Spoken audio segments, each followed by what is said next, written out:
川普现在真的紧张了，以色列不讲武德，打伊朗的油库，欧洲、欧盟10个国家的总理打电话找你，我们本来就不太支持，你搞石油我们就反对了。以色列嚣张这么多年，就是靠美国啊，搞到最后他认为是美国靠他。你看伊朗这么小心，我封锁荷姆斯海峡，只打了一艘美国的油轮，也没有把它打沉啊，打伤一下。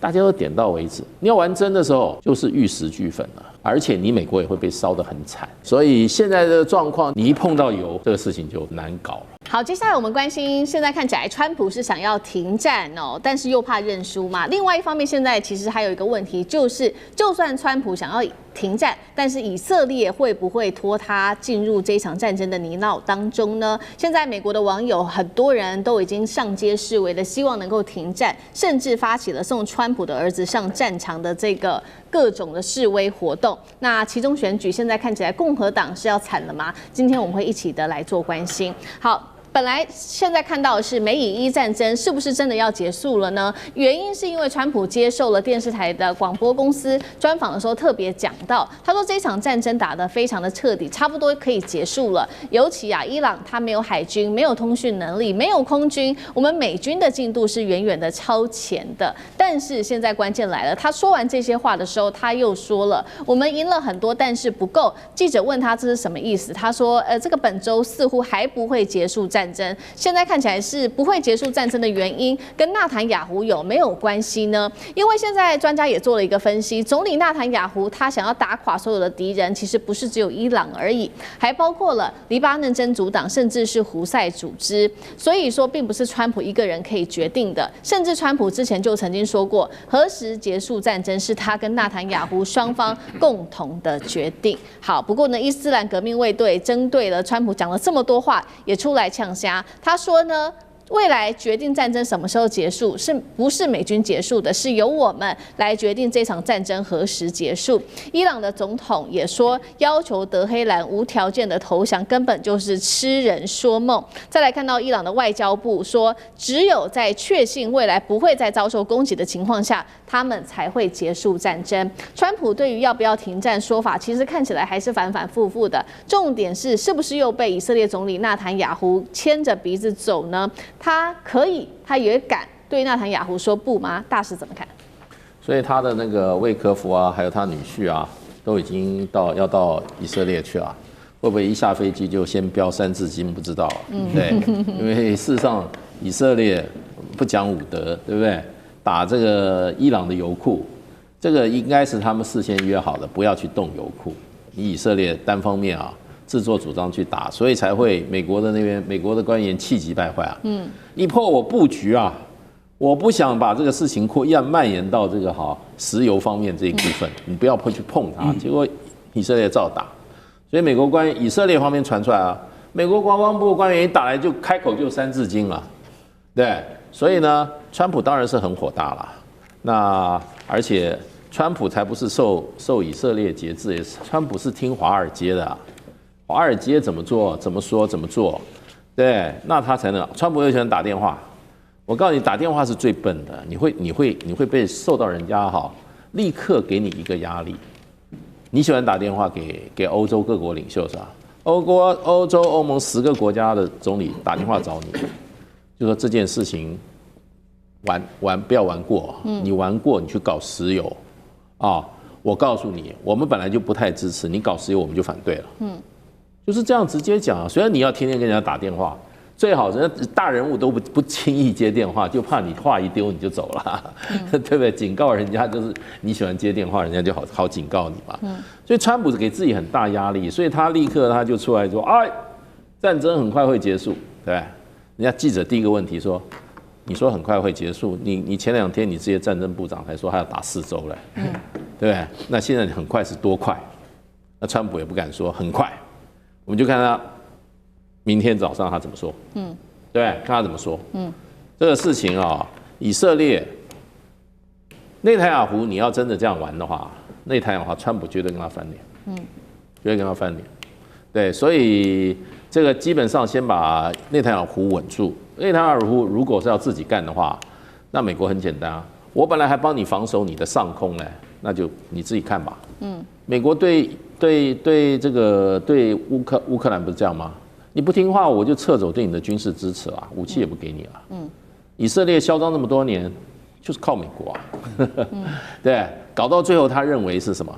他认为是美国靠他，所以现在就变成这个尾巴咬狗的事情少干，是尾巴就不要去咬狗。那时候小布希公开讲说，我美国人要不要打仗，美国决定，你要把它拖下水，没有那么简单啦。是，所以现在的状况就变成你一碰到油，这个事情就难搞了，对不对？你看伊朗这么小心，我封锁荷姆斯海峡只打了一艘美国的油轮呐，对不对？也没有把它打沉啊，打伤一下，大家都点到为止。你要玩真的时候，就是玉石俱焚了。而且你美国也会被烧得很惨。那所以川普现在真的紧张了。我觉得对他来讲，他要收这场战争的话，伊朗已经说了，你要保证未来不对我攻击。这都是谈的，这都是可能的条件之一啊。那就川普来讲的话，川普跟中国大陆干到最后说我们现在进入休兵，到最后一样对伊朗说我们休兵1年，我休兵2年，对不对？川普会这样做的。川普是一个很灵活的一个商人啊，非常灵活的。那只要对他不利的时候那会让他付出真正的重大代价的时候，他马上就转了。这场战争我认为说停就停了。好，所以川普不太会受这个纳坦雅胡的摆布。这件事情的起源就是因为以色列去炸了伊朗的30座的油库，所以美国非常的愤怒，就骂了这个国骂。但是现在有另外一个问题，就是说，那美国希望扶植在伊朗这边的亲美政权有这么的容易吗？尤其现在经过了这一场这么激烈的战争之后，民众还接受美国吗？干哥有怎么看？这就是最难的地方嘛，这也是你川普做不到的地方。理想总是很美好，你想要扶植一个亲美的政权，谈何容易？为什么？因为根本没有条件嘛。这个国家只是你美帝没有办法渗透的一个，它不像伊拉克它也不像约旦这伊朗好，我们直接讲，它就是铁板一块。你非当地人或者是就是说了解当地的人，你根本没有办法去接近那个权力的核心。所以老实讲一句，美国这样做，坦白讲只会引起反感，而且它引起最大反感，你知道是什么吗？是他这一次动手没有告诉任何盟邦。我在2月28号那天要动手，讲个小故事。意大利的国防部长现任的他那时候人在哪里？人在杜拜，就飞弹打过来了。他说怎么回事？原来他就在饭店里面，虽然没有，你知道那个他处在的饭店，我们就不讲哪一间了。但是朱美拉棕榈岛你知道吧？那是新月型的，是阿拉伯联合大公国对全世界的骄傲。你看我填海造陆造出一个棕榈岛饭店，那里有3家饭店，他在哪一家我们就不讲了。真的那个飞弹不是飞弹，那个无人机就打到了他的饭店的外面，他吓一跳，他说：“身为国防部长，我不知道我的盟邦美国干了这个蠢事，然后你要干可以啊，你跟我讲一声嘛。”我赶快回去嘛，结果没有。他同时也是在这个受惊的这批旅客的名单当中，意大利的国防部长真人真事，所以你就晓得说，你根本没有通知照会我们这些盟邦，你就动手了。回想起1991年跟2003年2次入侵伊拉克，都是盟国都是美国你是大哥，跟你一起跑，我们坦克运过去，我们战舰过去。你看这次你出兵那个伊朗，没人跟你啊，只有以色列而已啊。而且老实讲一句，你要看以色列的脸色，那其他国家怎么会同意呢？法国第一个就不同意，瑞士也讲了，这犯了战争罪嘛，这违反国际法嘛。其实有更多，英国不敢讲，为什么？英国永远不敢讲，他心里这样想，他不能讲啊。法国敢讲，其他很多欧盟的国家都不认为这是一个师出有名的，是正义的。然后伊朗虽然可恨，但是你应该要用外交手段来解决。等一下我们会谈到，就是中美这个川习会要展开了。王毅外长讲得很实在，就是说你不能就这样跑出去打人家嘛。那你打人家，你要的结果是什么？你得到了你的结果吗？好像没有。然后以色列又炸了30个伊朗的那个储油库，美国就觉得说奇怪。那个是民生用油，你不能炸油库啦。然后内塔尼亚胡根本不理你，我要干嘛就干嘛。这些油库有可能转为军事用途，我把它炸了再说。问题是老百姓也受其害。内塔尼亚胡是不管你的啊，川普只能够认了。那川普认久了以后，我跟你讲，就会更被欧盟所讨厌。为什么？只要到了刚刚大使说，现在一桶113，已经快要到129了，超过129了，我就跟你讲，那就完蛋了，那就代表说什么？世界的经济就会被瘫痪了。所以，川普你还是要算盘还是要打一下，可以这样做吗？我觉得真的不值得。好，针对于这场战争，不只是看到美国的盟友对美国表达不满之外，现在呢，美国自己内部也重新做了一个最新的民调，就是开战之后，大家对于川普他去打这场战争，还有处理伊朗的方式做的民调，都是超过50%的民众表示非常的不认同的。那么现在另外一个就是这个权威的赌盘预测机构 Polymarket 的最新统计，他们认为民主党获胜的几率高达了85%。我们现在也看到，在美国各地现在出现了非常的多的反战示威哦，其中一场示威是有上千人的一场示威，他们就高举牌子说送川普的儿子拜伦上战场的一个联署哦。那现在网络上我们看到的这张图片哦，是网友特别制作出来，就是他的儿子上战场的各种的照片，他们把它拼接成一个海报。那上次哥又怎么看这个？对于其中选举会有很大的影响吗？如果照这样下去，川普的其中选举共和党的部分真的不妙。那这些东西都是环境记者的创意。但我们通常来讲去观察，现在美国媒体基本上也都是每一个月甚至每2个礼拜就做一次川普的主要的民调。那这次特别对于这次美伊战争来讲，超过67%的民众认为，就都超过60%啦，就认为油价会持续上涨，或认为这场仗还会继续打下去。那么，但是支持打这场仗的美国民众对川普只有不到30%，29%而已。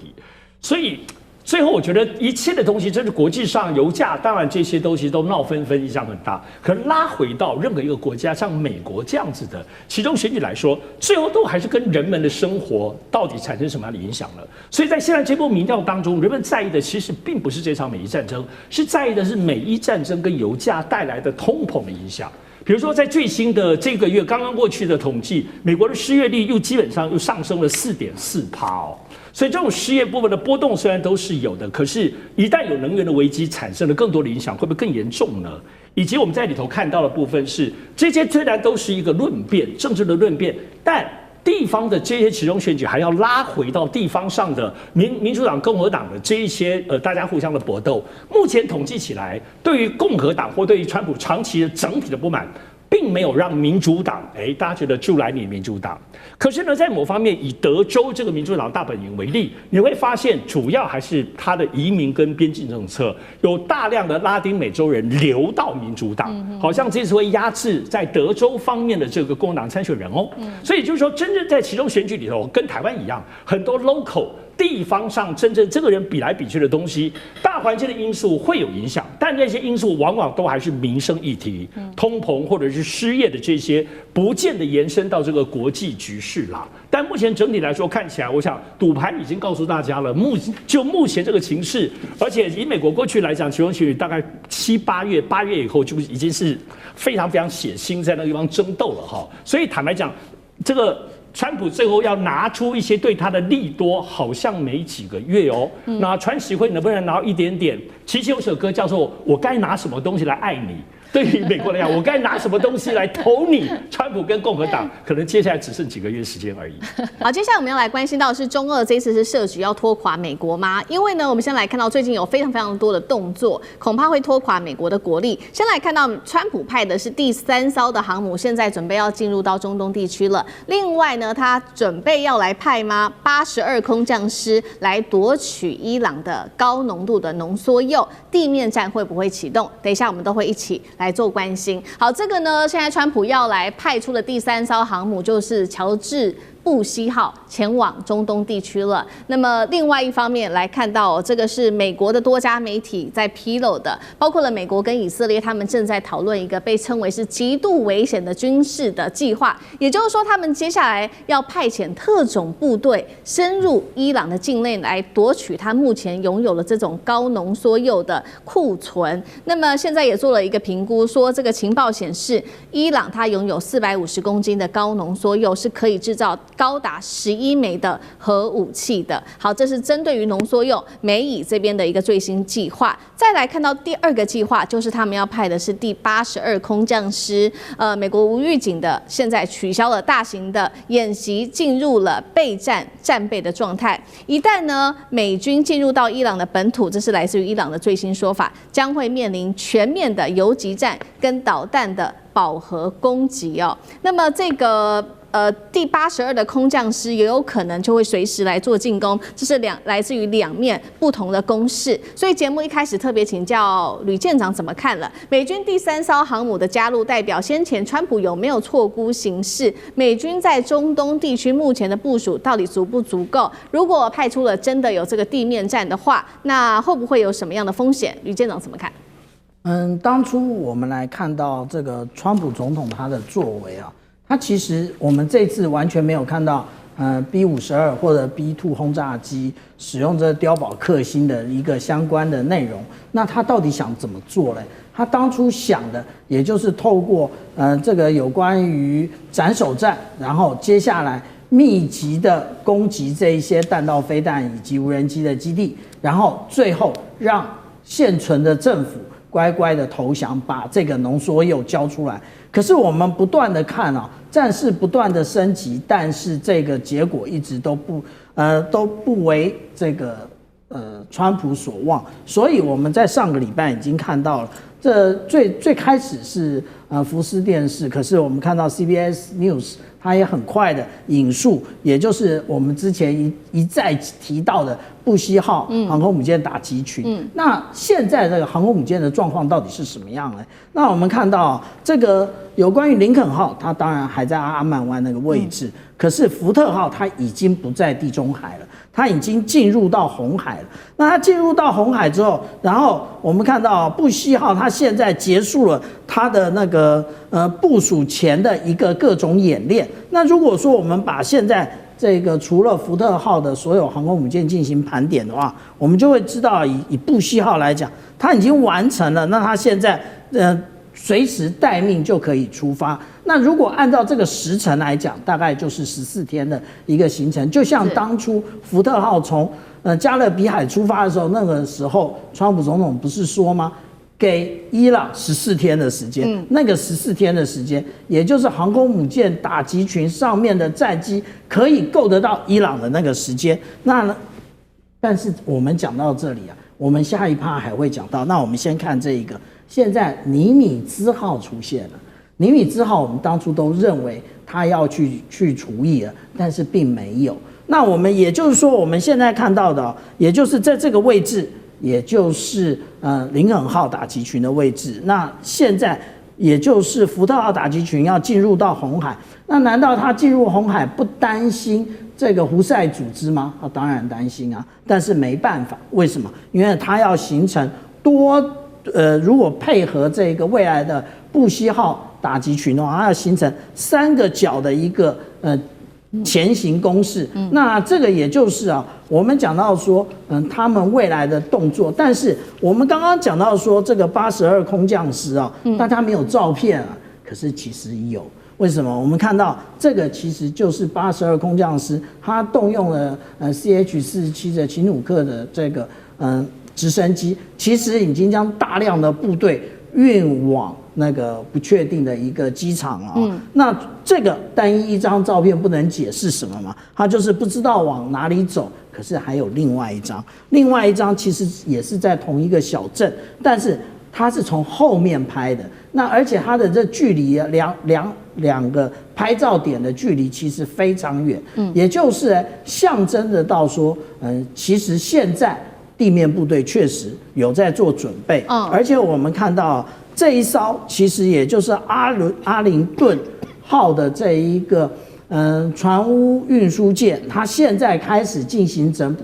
它不但进行整补，我们在这里看到一个白框那一般进行整补的时候，不太看到这种情形，就是海面上有警艇在那边巡弋，也就是不让任何的闲杂人等以及船只或者是游艇接近。那现在也出现这种状况，那这是在诺福克那也就是靠大西洋这一侧，也就是发这篇那个 X 的这一篇文的这个作者，他就讲到说，这个是不是当初啊，川普没有准备好，然后现在才觉得他要后续的不断的征兵，那也就是他想要用地面部队把这一个浓缩铀实际上把它运出来，因为任何一个国家有了浓缩铀，就是准备做核弹。那做了核弹之后，就会跟金正恩一样不听话。美以战争开打之后，伊朗多线攻击，并且现在呢持续的透过国际上面的力量，要国际来对美国跟以色列施压来停战。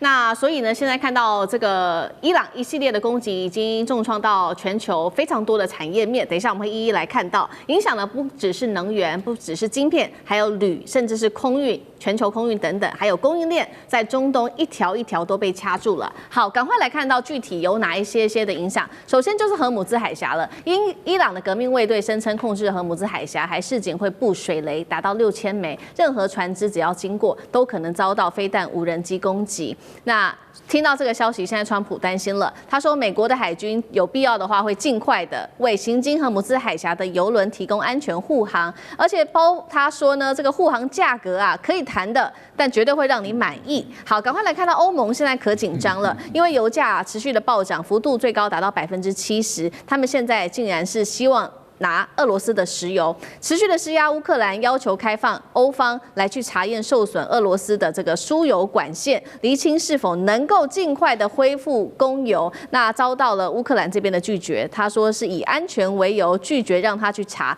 这一条管线。经济学家现在也特别做了预估，美伊战争会推升本来就很高的全球通膨，迫使多国的央行升息，推高房贷、车贷、其他的借贷成本，我们处于非常危险的一个时期。再来就是半导体产业也会受到影响，因为荷姆兹海峡的封锁会重击卡达氦气运输到欧洲跟亚洲地区。那么卡达的氦气占全球的生产占比达到了30%，也就是晶片制造的关键气体会被因此卡住，这是对于半导体产业的影响。再来，对于炼铝厂，卡达这边的炼铝厂的电炉也会因此关闭，如果重启还需要半年的时间。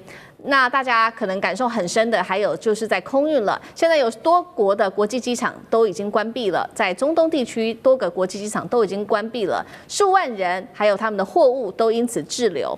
天然气价格则是持续的暴涨了，暴涨幅度高达34%。卡达液化天然气的出口也暂停，时间什么时候恢复，到现在仍然是不确定的。伊朗真的敢封锁荷姆兹海峡吗？全球20%的石油命脉都在这里。水雷他敢布吗？那么飞弹他真的也敢在这边做吗？引爆全球的能源战争，接下来会真的发生吗？赖老师怎么看？我觉得伊朗已经有动作了啊！我们现在看到您所列举的啊，像日本有44艘船被困在里面出不来，啊，大陆也有20几艘船也是被困在里面啊。那不用讲说欧美他们的航运公司的船有上百艘都被困在那边出不来。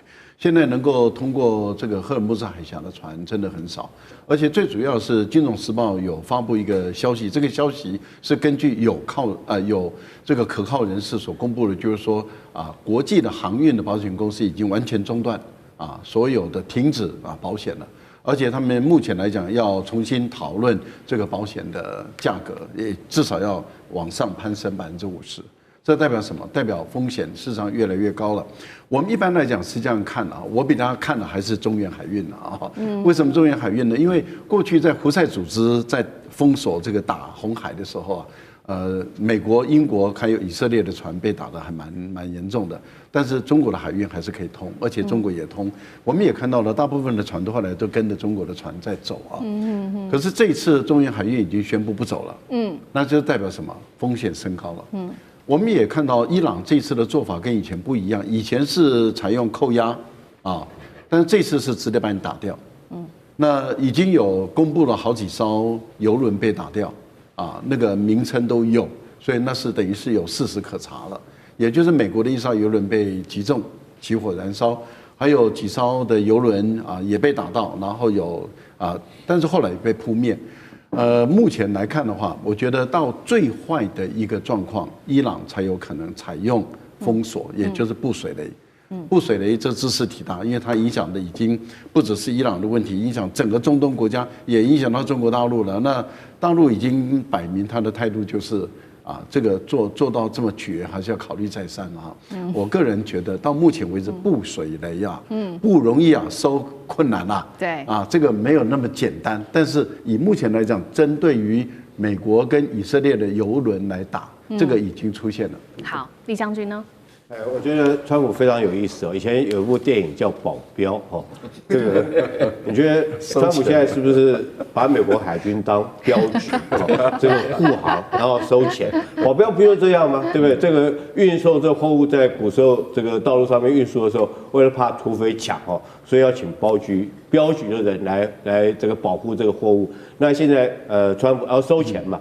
川普是不是就是现在就是把美国海军当保镖这个护航，然后收钱，但是我觉得这个作为有没有效果？我觉得没有效果。你这反而中了伊朗的这种道为什么？当你海军把你的舰艇弄到荷姆兹海峡，荷姆兹海峡你要护航只有30公里的距离，那用炮都打得到它不要用导弹，也不需要用什么无人机，它用火炮就可以打到你这个美国的军舰。那你是不是把美国军舰置之于死地？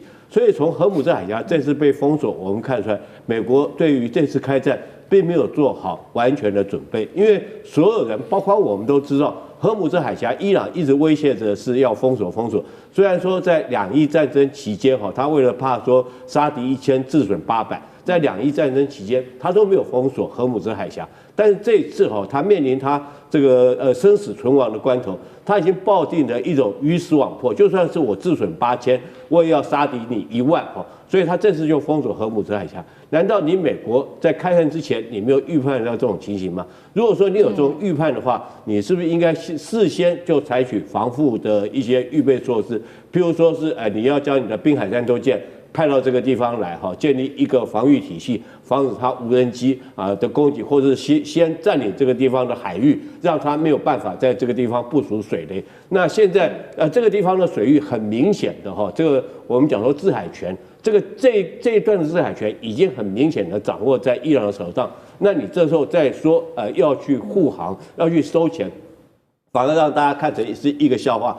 当然，我个人认为说是伊朗封锁荷姆兹海峡，可能后续这个时间有多长，其实有待观察了。他是不是达到他目的之后，引起全世界的注意，然后甚至于引起海湾国家这个对美国产生排拒，甚至于全世界其他国家会对于这个美国发动这场战争采取一种这个反对的声音之后，他达到这个目的，是不是就可以自己也为了他自己原油能够运出去，他就会解除？我觉得这才是之后解决的方式。好，所以现在伊朗荷姆兹海峡的封锁会影响到能源是否告捷？那欧盟很紧张，还说希望拿俄罗斯的石油，委员又怎么看？如果封锁荷姆兹海峡，全世界只有2个国家获得庞大的利益，一个叫美国，一个叫俄罗斯，其他输得很惨。所以美国欢迎他封锁，为什么？本来他打伊朗就有人觉得不太妥当，一封锁的话，哇，这下肥了。你海湾国家要拜托美国去修理伊朗，你那个欧洲国家还敢跟美国站在对立面吗？不会了，包括中国都会，拜托，干嘛不要打？要不然你伊朗收手。其他国家包括日本、韩国、台湾都受害。那美国就是全世界最大的石油出口国啊，他担什么心啊？对不对？你们要求他，刚好颠倒。那俄罗斯呢？本来你不是不能卖吗？我石油不能卖，电能进入，变成每个人求着他卖了。因为全世界2大就他嘛，还有加拿大这一下子也可以卖一点啊，对吧？所以这整体来讲是美国会最大的获利者。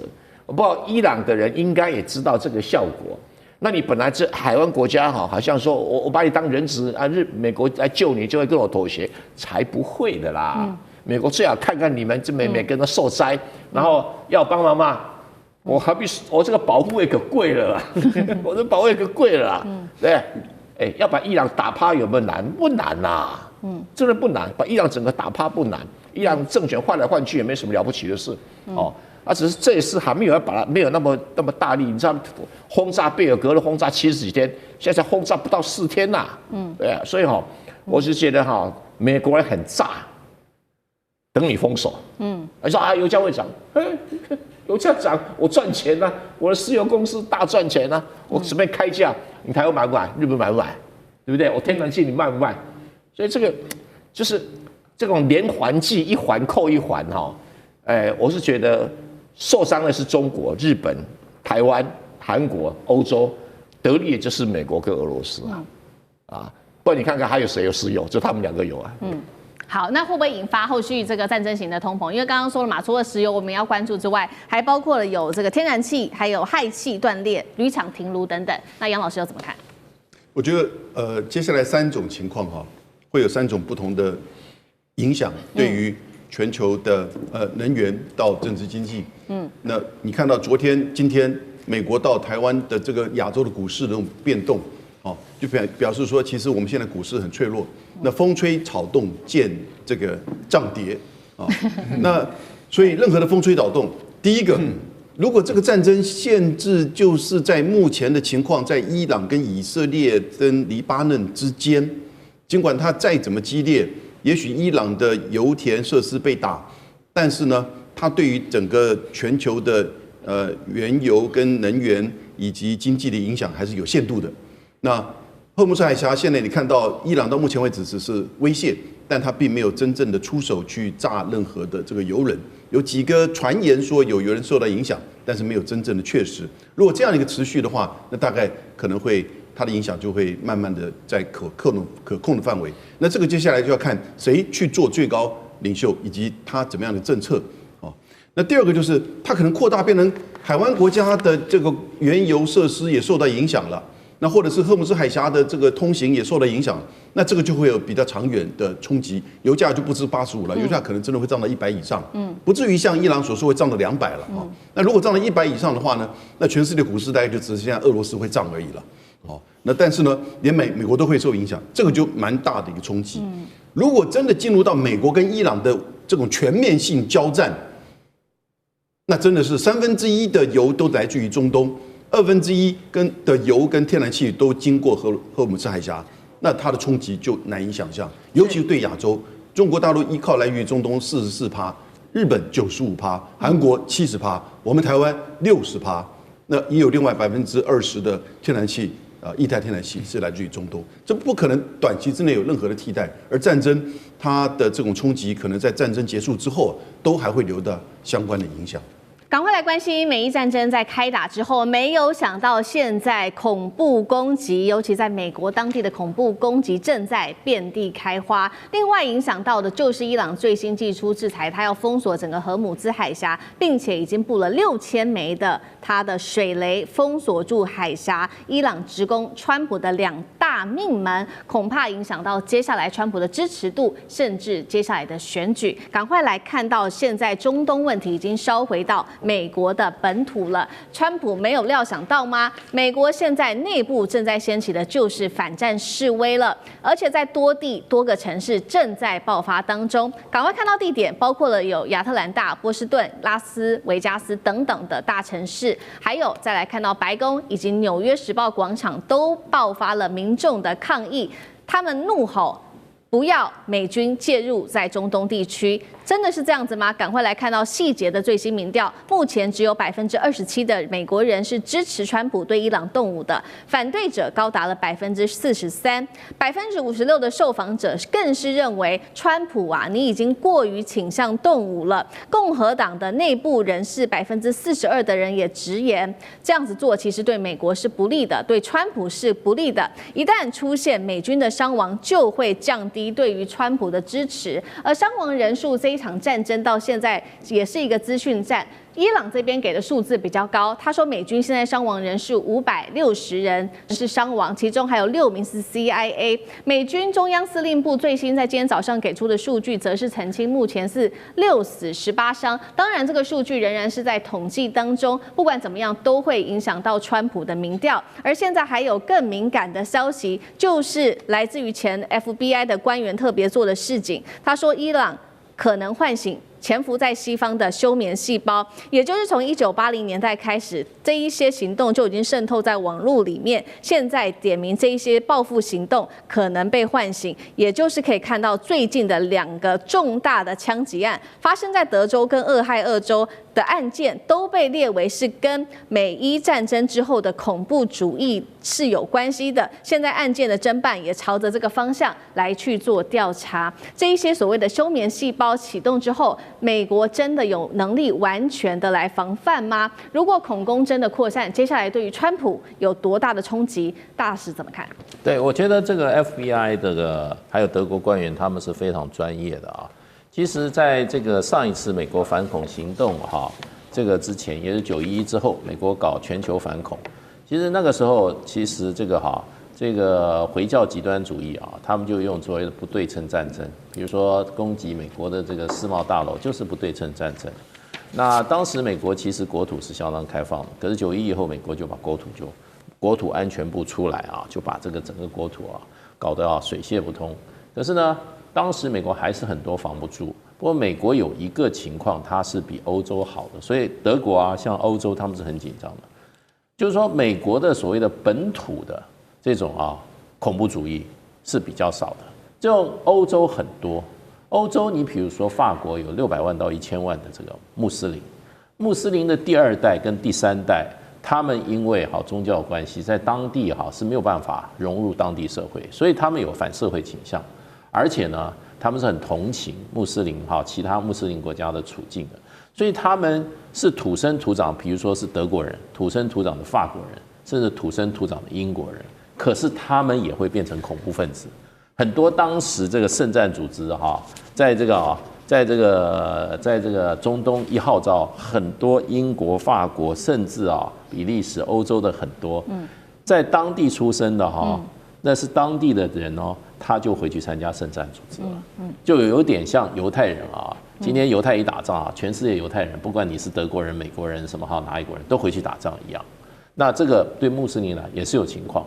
那现在过去很长一段时间，其实穆斯林跟西方世界的关系是比较缓和的，那么中间也有很多的互动。可是这场战争如果一打起来的话，那这个穆斯林跟尤其波斯的穆斯林，还有就是什叶派的穆斯林的话，那么在很多西方国家它可能就会产生一种不满、反社会，甚至走向极端。像美国现在德州这个案子基本上就是这一类，他就是一个穆斯林。是，所以川普做事情是非常莽撞，他是怎么样？他是外科手术式的，可是呢治标都不治本。川普做任何事都只治标不治本，而且他都是会留下非常这种所谓的未来的灾难，他都不管。所以呢，他今天这个做法，像 FBI 还有这个德国这个欧洲人尤其紧张。你知道，美国有一阵子在检讨他的免签政策的时候，要把英国剔除出去。英国英国公民拿英国不能用免签进这个美国，为什么原因？就是美国有一个给免签的标准，说你不能有本土出身的恐怖主义。结果英国好多个，那这个就是说，在英国你去看英国国会，现在看起来阿三的戴个头发，还有这种非洲人，还有穆斯林，都已经进到他国会啊，对不对？英国是不断在妥协，维持社会的和谐，可是他社会还是很那个对立这个宗教之间对立还是很严重的。那你今天美国这个川普这样一搞的这个穆斯林的极端主义又重新再抬头的话，美国可能受害还浅，欧洲可能是首当其冲。所以这件事情，我认为他们的警告是非常真实的，也非常可能会发生的。这个川普是想都不去想他的。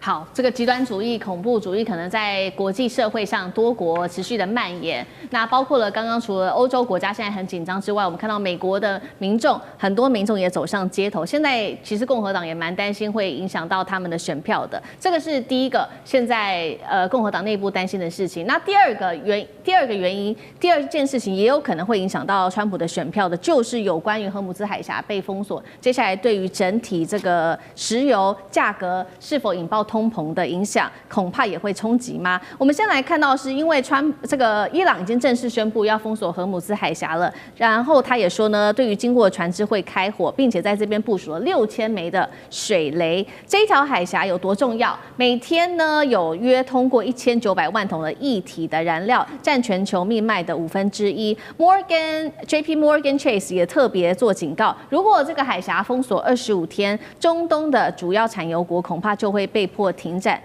到时候布兰特原油的价格就会飙破$100。那么很多的美国人就说了，只要汽油上涨，就会降低对于川普的支持，等于再度打击川普的选票吗？像这个怎么看？没有错，我觉得现在对于川普来说，国际上对他没有太多压力。因为现在其实中国跟俄罗斯其实跟伊朗关系好的，他们也都没有对于伊朗有这种实质当中处在这个对立的阵营。那我们看欧美的部分的其他主要的国家，目前为止也都还是保持疏离，也没有说马上就站在以色列或者是美国这边。特别是以色列此前对于加萨走廊的部分，让欧洲很多国家是根本基本上是大家有点半翻脸的状态。所以其实对川普来说，他最大的压力其实是内部。国内的压力，而且众所皆知，这次打伊朗有很大的原因，也在于他是为了希望有个胜利。要知道关税战啊，跟国内很多东西都让他真的 ICE 的事情，让他灰头土脸哦。所以这次打伊朗也包括了一种，我觉得是一种私人的私欲，就是说他必须要在国际上。因为现在委内瑞拉那个部分其实就绑架人家总统，也没有什么多光荣，所以他还是要有个胜利感。所以呢，伊朗的原因包括，所以可是现在看起来好像会陷入泥淖哦。两大泥淖，首先第一个当然就是荷姆斯海峡。荷姆斯海峡，我们刚刚其实四明讲了很多这些数字，但是我建议大家去查一下荷姆斯海峡的真实的地形，因为荷姆斯海峡从整个波斯湾、红海当中出来，要到印度洋，它这个整个是唯一的这个出口。在这个荷姆斯海峡，它其实看起来，不是很多船可以走吗？不是，它那边有很多岛屿，有很多暗礁，它的深度只有60公尺左右，而真正能够走船的，大概不会有暗礁碰到，就只有2公里。那个海面就2公里，能够前后后走这些游轮，2公里什么概念啊？那些游轮是多大？而且其实那2公里不是很安全，只是说相对安全。所以为什么现在在那边大家都不敢走？你只要走那2公里，随便就可以把人打下来。这是现在最关键，荷姆海峡封闭的原因，不只要打，因为它没有别的方式走。所以影响所及，现在对于全世界，我们不要说别的了，单单就日本，90%以上的油跟天然气来自于就是荷姆斯海峡供应，所以现在高市长呢已经进步一直叫伊朗要赶快解决这个问题，讲这个白痴话哦。所以整个对台湾的影响也是啊，台湾现在只剩下12天了，就12天当中后面就没了，油就没了。虽然政府都说没有关系，所以你看对我们的压力多大？对美国没有压力吗？包括华尔街股市，昨天我们看到我们录影的时间，今天的话，股票其实在股市一开盘就哇就下跌，昨天是一先下跌，大家说应该很快会打完嘛，马上又立刻回来。所以说从今天我们才感受到荷姆斯海峡这个油价的影响。当然，我认为对川普另外很大影响就是人命。现在刚刚其实提到，在伊朗说你们死了500多个死伤，然后美国说没有，可是你可以看到从川普跟美国军方表示的东西，其实都有在暗扛数字，而且我们看到伊朗打了27个基地。东打西打当中，你说能够死伤这么少吗？我是不相信的啊。所以如果一旦这种莫名其妙死伤，而且要知道打仗最怕遇到谁？遇到不怕死的。现在伊朗政权保卫战这个国家，如果被美国这样攻下去，是不是要亡国了？所以他们现在这个状况来，你都唔惊戏，把你真的打，而且他们也不是乱打。以这波你看到他打27个整个美国整个包括其他穆斯林国家的军事基地，也打大使馆，还有我特别注意到他打一些港口，这些港口就是美国军舰跟航空母舰的补给的那些港口都打掉了。所以只要打完之后，你说现在美国军舰那边他不要补给嘛？所以呢，这个对象我刚刚在强调，他不怕死。他现在如果硬要跟你杠上去，可是美国或川普是怕美军死伤太多，对他产生后面的影响的。对，好，所以我们持续看到，那现在伊朗等于是加大力道嘛？刚刚特别提到，不管是打军事基地、大使馆、港口，不只是打在美军影响的部分，还有以色列。那么现在战火持续的外溢到其他的地方，中东几个很重要的地点，包括了杜拜、杜哈、阿布达比、科威特，持续的传出爆炸声响。英国驻塞浦路斯的基地也遭到无人机最新的攻击。即使我们现在看到这些西方国家很紧张哦，寄出的警告也都没有任何作用。英法德国都说要准备对等防卫了，但是伊朗持续强调这是他们合法的权利，防卫行动是没有上限的。那中国呢？中国如果在这个时候出来调停，到底有没有用？外长王毅已经跟伊朗、法国、阿曼通话了，希望美以可以立刻停火，到底有没有用？干哥怎么看？好，你看嘛，就是伊朗他的报复，他对于杜拜，我们最早听到的就是说伊朗的那个报复是在杜拜国际机场然后现在连这个帆船饭店都被击中了，所以大家就会觉得说，这个伊朗它不是随便打的，它会选择什么？在国际声量很高、能见度很高的地方，国际机场不要开玩笑了。